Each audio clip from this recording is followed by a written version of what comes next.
Hi, my name is Dr. Jeanne Ward of Premium Hearing Solutions, located in Clawson, Michigan. And I'm here today to talk to you about different hearing aid styles. When someone is considering new hearing aids, there's an overwhelming amount of things to consider. And one of those things to consider is the physical size of the hearing aid itself. In front of me here, I have laid out some various examples of different styles of hearing aids. This is something called a completely in the canal, which is the smallest hearing aid available today. And then conversely over here, this is what we call a traditional behind the ear hearing aid, which is the largest style available. And then we have styles all the way in between. Hearing aid, when you're choosing new hearing aid, you really need to resist the urge to choose based upon the physical size alone. Here at our office, unfortunately, we do run into many patients who chose that way at other facilities.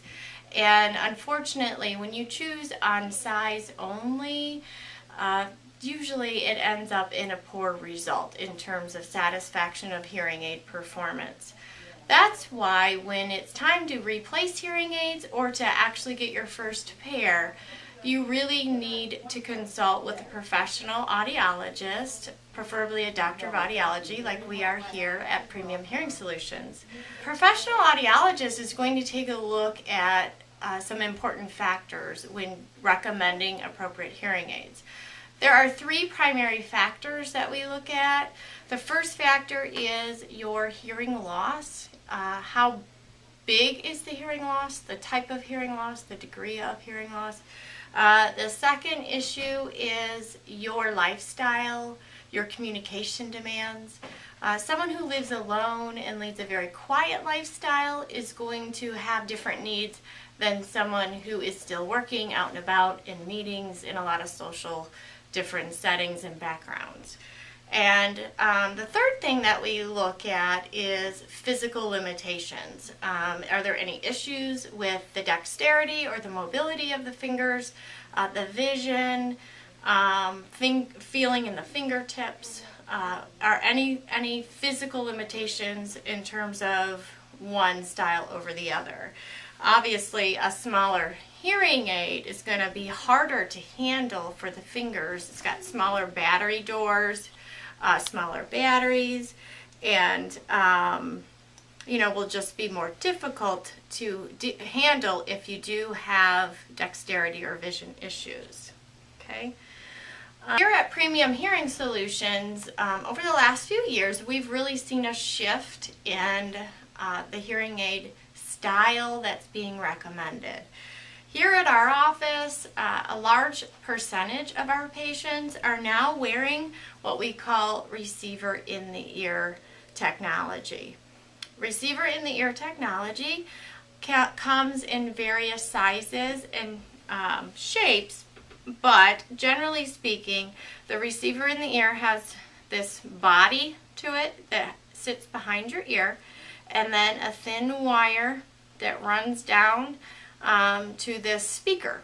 Okay, so there's actually two electronical components in this style versus more traditional behind the ear hearing aid.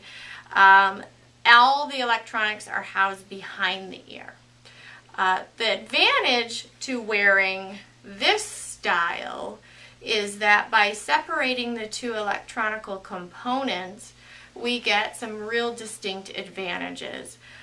First of all, we can get more power out of the product without that annoying whistling, that squealing that many people experience when they use hearing aids. If you know anyone who currently has hearing aids or you have them yourself, I'm sure you've heard what I'm referring to, that real high-pitched squealing type of a sound. That occurs when you're trying to get a lot of power out of a hearing aid and the receiver and the microphones are close together, and then you get what we call acoustical feedback. So because the components are separated by more distance, we have less issues with that, with feedback. Another advantage to this style is by virtue of the design and this slim tube here, the hearing aid by nature amplifies high-pitched hearing more than low-pitched hearing. So when I refer to high pitches in our speech, I'm talking about the sounds like S and T and P and K and TH and F. Those sounds are more important for speech clarity and understanding. This design naturally lets out those low tones that you need less of, like the background noise and the extraneous sounds in your environment, and focuses more on the high tones, the sharp sounds in our speech, to enhance clarity and fidelity of sound.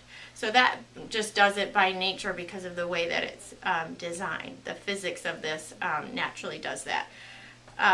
The other advantage to this is that, as you can probably tell, it's a lot smaller and lightweight compared to more traditional styles. This is a traditional style and it has a much more bulky earpiece and tubing associated with it. So this type is a lot lighter and smaller and therefore more cosmetically appealing and more comfortable.